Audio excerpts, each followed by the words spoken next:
اعوذ باللہ من الشیطان الرجیم بسم اللہ الرحمن الرحیم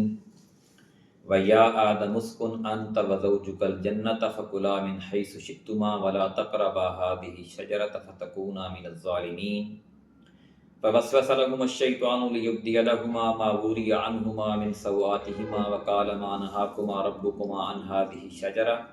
إِلَّا أَن تَكُونَا مَلَكَيْنِ أَوْ تَكُونَا مِنَ الْخَالِدِينَ صدق اللہ العظیم۔ سامعین کرام، سورہ الاعراف کی آیت نمبر 19 اور 20 تلاوت کی ہے۔ قصہ ابلیس اور آدم علیہ السلام کی تخلیق کا چل رہا ہے، کشمکش کا، کہ جب ابلیس نے سجدے سے انکار کیا تو اللہ تعالیٰ نے اس کو مقام سے گرا دیا اور اس کو دھتکار دیا، نکال دیا وہاں سے، اور آدم علیہ السلام کو پیدا کرنے کے بعد پھر حضرت حوا کو پیدا کیا، اور اس کے بعد ان دونوں کو اللہ تعالیٰ نے جنت میں بسا دیا۔ اسی کا تذکرہ ہے، وَيَا آدَمُ اسْكُنْ، اے آدم رہائش رکھ تو، یعنی سکونت اختیار کر، انتا تو، وزوجک اور تیری بیوی،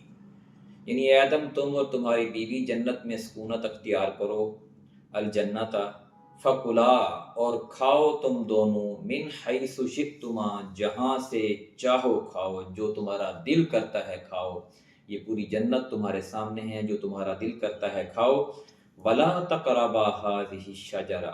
اور مت قریب جاؤ تم دونوں اس درخت کے، یعنی ایک درخت تھا، اس کے بارے میں اللہ تعالیٰ نے فرمایا کہ آپ نے اس درخت کے قریب نہیں جانا،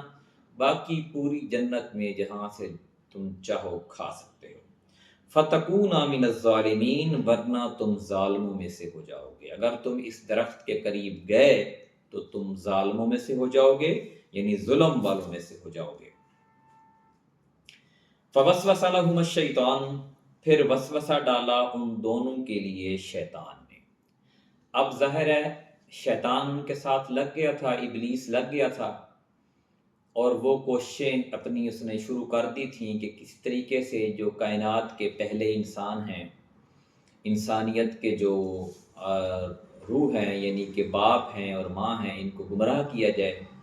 اور اس نے اپنی چالیں تیز کر دی تھیں، تو ان کے ذہن میں وسوسے ڈالنا شروع کر دیے تھے کہ اللہ تعالیٰ نے ہمیں اس درخت سے کیوں منع کیا ہے۔ تو یہ پہلے تو ان سوچوں میں ان کو ڈال دیا،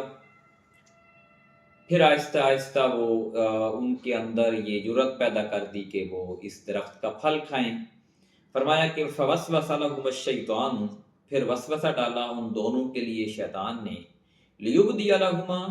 تاکہ ظاہر کر دے ان کے لیے، ما وری عنہما، وہ جو پوشیدہ کیا گیا ان دونوں سے، یا تاکہ ان کی جو شرم گاہیں چھپا کے رکھی تھی ایک دوسرے سے، وہ ان کے پارٹس جو ہیں باڈی کے، وہ ایک دوسرے کے سامنے ننگا کر دے۔ تو ایک پھر آٹومیٹیکلی اٹریکشن آنی تھی۔ اللہ تعالیٰ نے پہلے جنت میں ان کی شرم گاہیں ایک دوسرے سے چھپا کے رکھی ہوئی تھی، تو ظاہر ہے پھر ان کے اندر یہ چیزیں اٹریکشن بھی نہیں تھی۔ من سوآتہما، وہ ان پر ظاہر کر دے ان کی شرم گاہیں، وقال ما نہاکما ربکما، اور ان کو یہ کہنے لگا شیطان کہ تمہارے رب نے اس درخت سے ان ہذہ الشجرۃ، اس لیے منع کیا ہے، الا ان تکونا ملکین، کہ کہیں تم فرشتے بن جاؤ، کہ اگر تم اس درخت کا پھل کھا لو گے نا تو تم فرشتے بن جاؤ گے، پھر تم ہمیشہ ہمیشہ زندہ رہو گے، اور پھر تمہارے اوپر موت بھی نہیں آئے گی، اور پھر تم جو ہے وہ گناہ بھی کوئی نہیں کرو گے، او تکونا من الخالدین، یا ہو جاؤ تم دونوں ہمیشہ رہنے والے۔ تو یہ اس لیے شیطان نے ان کے ذہن میں یہ وسوسہ ڈالا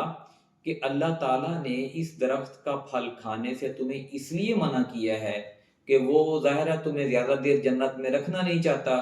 تو تمہیں نکال کے کہیں اور لے جائے گا، تو اس لیے تم درخت کا پھل کھا لو اگر تم ہمیشہ ہمیشہ کے لیے جنت میں رہنا چاہتے ہو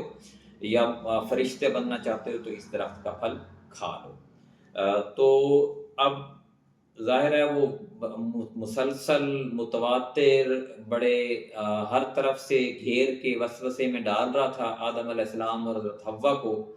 تو انہوں نے اس درخت کے پھل کی جو ہے وہ قربت چاہی۔ اللہ تعالیٰ سے ہمیں اس دعا ہے کہ قرآن کو صحیح معنوں میں سمجھنے کی توفیق عطا فرمائے۔ انشاءاللہ یہیں سے کل آگے پڑھیں گے۔